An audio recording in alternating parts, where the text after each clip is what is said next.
Hello, everyone. Welcome back to watching another show of questions and answers. And it's always questions and answers about happiness. Today, my guest, Kimberly, is going to ask her questions. Hi, Kimberly. Hi, thank you for having me today. Yeah, thank you for joining us. And tell us a little bit about you first. Okay, I am the founder of Million Dollar Memoirs.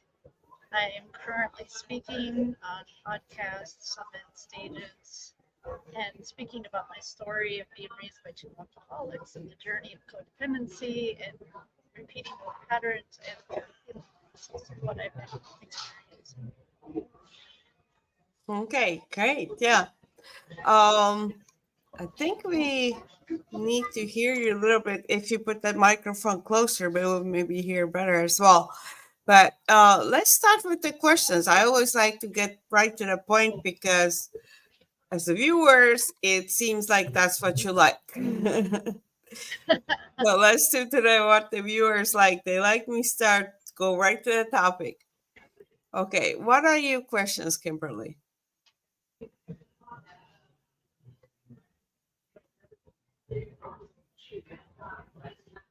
What do you recommend for those times where you're really in struggle and conflict and like zero clarity, uh, ways of getting through that and still being Well, Does that when make the sense? tough times, Yeah. But yeah. like not just tough times. I mean like there's tough times and then there's like tough times. I'm talking about those really tough times. Really, really tough times. Yeah. Yeah. Well, on those points, because we all go through that.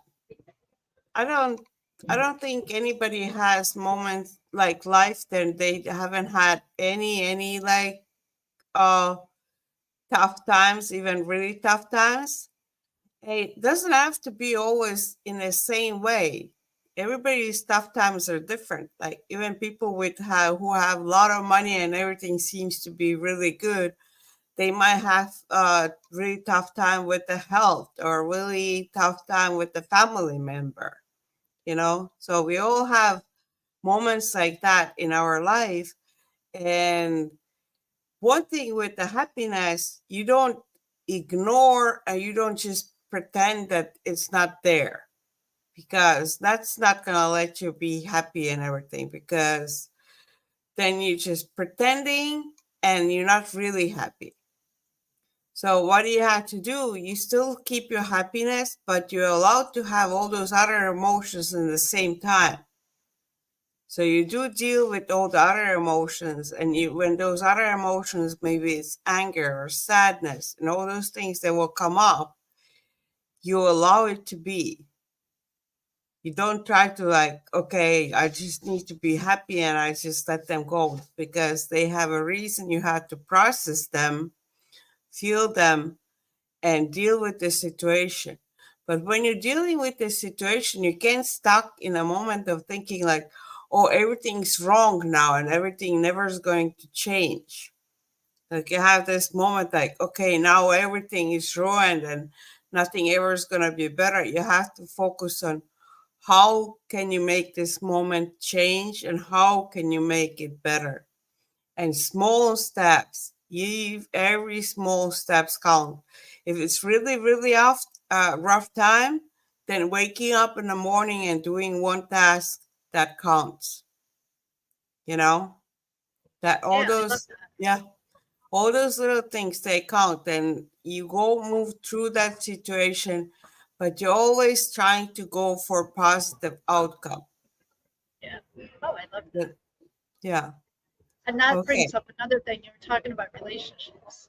I've been having a lot of conversations with people about how some people, and I've experienced this in the past because of the codependency and the dysfunction in my family of having those relationships in my life where it just seems like some people just don't want to be happy. So then it causes weirdness with me being happy and they don't want to be happy.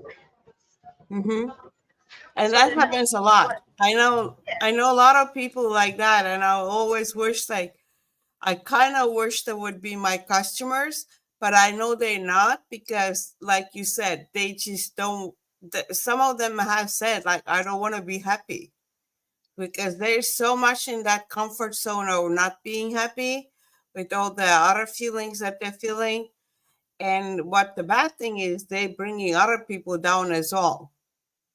Like you were saying, those relationships, they try to have other people to be unhappy as well. They're not comfortable around people who are happy.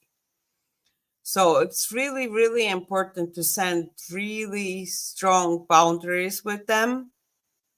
And some of them you have to cut off when they start telling you all the miserable things that they want you to believe. You kind of have to cut them off and say, like, we're not talking about that, because what happens when they tell you all those bad things, they get stuck in your brain. They get stuck in your head, and it's you starting thinking, like, maybe it's true, what if it's true, and you got start thinking all kinds of things like that. And that's what you can't let them do. You can't let them plant those little seeds in your head with the negative things. Those are their own negative things. But if they do say those negative things to you, you have to turn it around and understand those are their negative things. They don't have to be yours. So you don't take them personally. With those relationships, you don't take their problems into your problems.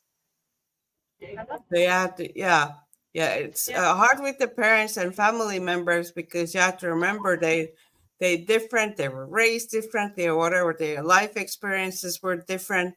So they coming from that point of view, but they trying to make it into your life, which is not. So you have to set the boundary and say that's their point of view, that's their life, but it doesn't have to apply to me. I love that. And then that brings up like what I've experienced, like all of this changes that have occurred in my life because of the work that I've been doing on myself. It brings up those feelings of grief. So then it feels odd that I know that grief is present, but yet I can be happy at the same time. So I'd love to hear what your perspective is on that relationship with grief and happiness. And can you say it again? I can't think anywhere get that question of So it. yeah, I'd love to hear your perspective of the relationship between grief and happiness because as I've been changing and evolving over the Mhm. last couple of years, Yeah. I'm aware that grief is present because I'm like grieving my old self. I'm grieving my old patterns, my old behaviors, and even relationships change. So Hmm.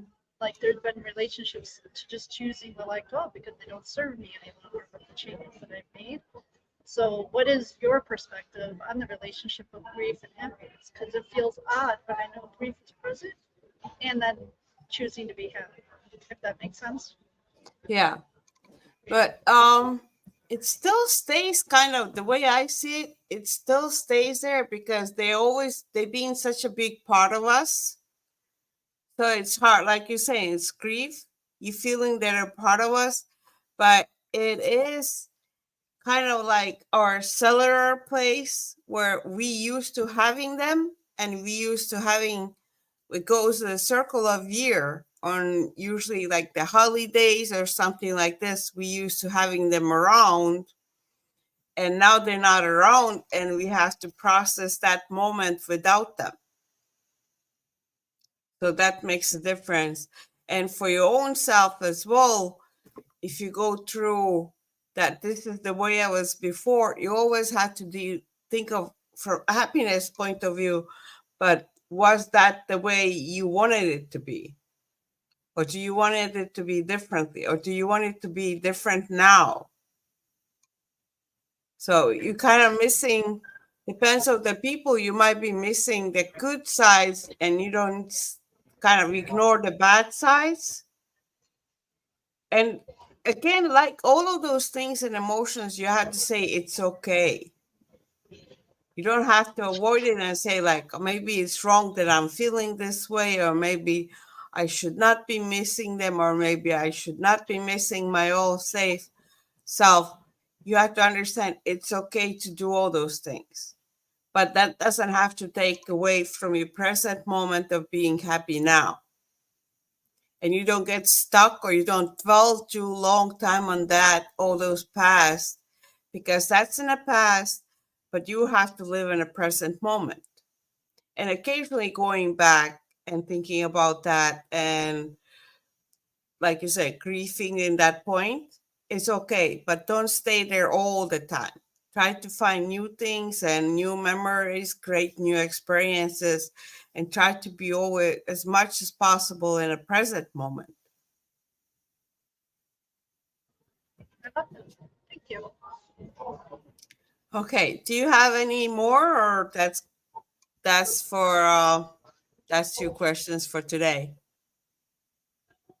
Oh, you ever break it up? Were those all your questions for today, or do you have more questions right No. now? That's Oh, all. I'm good. Thank you. Yeah. Yeah. Okay, great. So let's talk about now again what you're doing and your programs.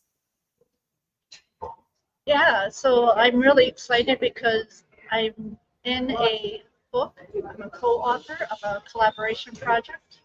So I'm really excited to share that. The book is called Dare to Live Fearlessly. Do you have it with you? Oh, I couldn't hear you. Do you have the book with you? Oh, it's online. I don't have hard Online? copies. Yeah, Okay. it's online. So if Mhm. anybody's interested, they can just send me an email and then I can connect with the folks. Mhm. But Well, tell us about the book then. Mhm. there's 16 authors from 20 different countries, so it's really global collaboration. And we each share our story about a fear that we have had and how we overcame it. And so it's so different being so global on how each of us had that fear, and the fears are all different, and the ways that we overcame it. Mhm. What's So the it's name really of the about book taking the again? power back. Dare to live fearlessly, how we took back our power from our fears, and how you can do it too. Mhm. And how many different countries you said are involved? 20. 20. Wow, that's amazing. Yeah, I'm really excited about it. And it'll be out in January 2024. Okay, we have to put that link in a description as well, just for the people to buy the book. Yeah, That's yeah, amazing. yeah, thank you. Mhm. Mhm. And I'm reassessing my podcast. I'm figuring out exactly what I want to do with it. So I put that on pause right now. The show is called The Kimberly Show, and I'll connect with you on like what exactly I'm doing. That's part of the clarity that gets to happen for me, but what I'm doing with it. Mhm. Well, that's the thing. We have to enjoy the life and enjoy all the things that we're doing, not just think that everything has to be perfect before we do something. Yeah, I'm not in that space of being perfect. I'm just Mm-hmm. reassessing like what do I want for it. Because Mm-hmm. what I wanted when I started it, when we first connected, is not the same as what I want for it now. So Mm-hmm. it looks a little different for me. So that's just the clarity piece of what I'm getting. Like, where exactly do I want to go with it? What is exactly, how do I want it to look? Because when we first connected, I was in the whole fear of I don't even know where to start. I don't even know where to begin. And so Mm-hmm. you helped me tremendously with getting my foot in the door of it. And so now that I've Mm-hmm. got my foot in the door of it, I'm like, I'm just in that reassessing of it. Just wait a minute, this isn't really what I want. So I'm now just Mm-hmm. sitting with getting clear on where I'm going with it. What does it look like for me to now go forward with it? Mm-hmm. Yeah. I think nowadays it's better. This is way is better to do things where we just start and we learn from doing. Like in Yeah. the past, it was more common to have everything done. That's why like people thought that thing had to be perfect before they start, Oh and yeah. then only Yeah. then they started. But now everything Oh, yeah. has changed. And now we start and we figure things out when we're doing it. And same way people can learn from seeing you doing it, they learn how you start and how your process went. Exactly. And then I'm Mhm. learning as I go, like, oh, okay, so, oh, like you helped me literally holding my hand with the ways, the steps of getting it done. And honestly, that's what I'm learning about myself in this whole process of like all that I'm doing is I work so much better when I have like a little bit of the hand holding from someone that just give me the steps and I am so clear on just following the steps and I'll do it. I get so lost in logistics of things that that's when I throw my hands up and I lose interest in it because the logistics is frustrating for me, if that makes sense. Not even because I'm Yeah. wanting to be perfect, it's just I don't like logistics. Just give me the steps, show me the steps, and I'll do it. Yeah, that makes it easy. And that's why we learn from other people. Yeah, Yeah, we learn from other people. I do it the same way. I learn from other people and then I process myself, then I do it myself. And I like helping other people out and getting them to do what they like and what they yeah. love to do. So that's the difference as well. And I also wanted to point out for people that one important thing is to let go with happiness, is that thought that I'm going to be happy when. Oh my gosh, yeah. That's a Yeah, huge thing. that's the biggest, one of the biggest things. Like, never think about like, oh, if this happens, then I'm going to be happy, or when this happens. Be Exactly. happy now, and when this happens, you're going to be even happier. Exactly. Yeah, because I mean, I've been going through a lot of stuff this year. This year has been like the hardest year I think that I've had in a long time.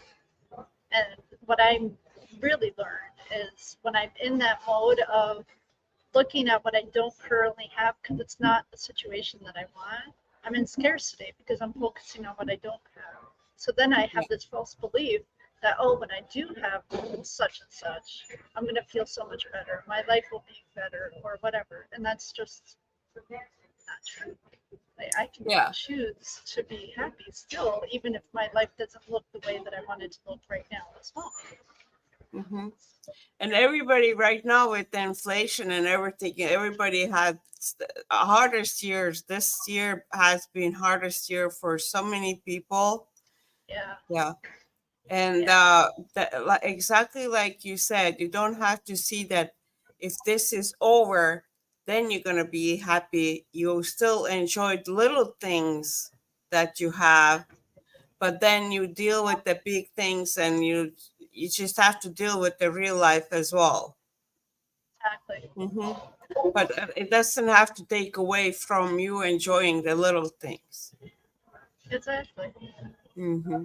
Yeah, that's been my But, big lesson of this year. hmm, do you have any last words that you want to tell to today's viewers?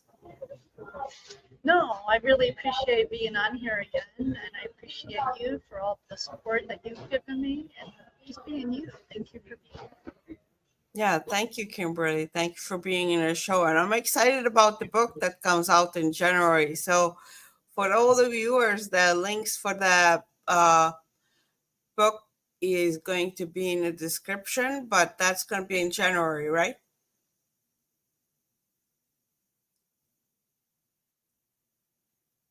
Break it up, I couldn't understand. And the book link's going to be in January, right? Oh, yes, yes, yes. Okay. So we're going to put it on here in the comments, maybe in the comments as well, but in description and everything like this. So, uh, we're going to end for today, and thank you everybody for watching. Hopefully you found some answers for yourself as well. And if you have any questions about happiness, put them in the comments and we'll get those answered as well.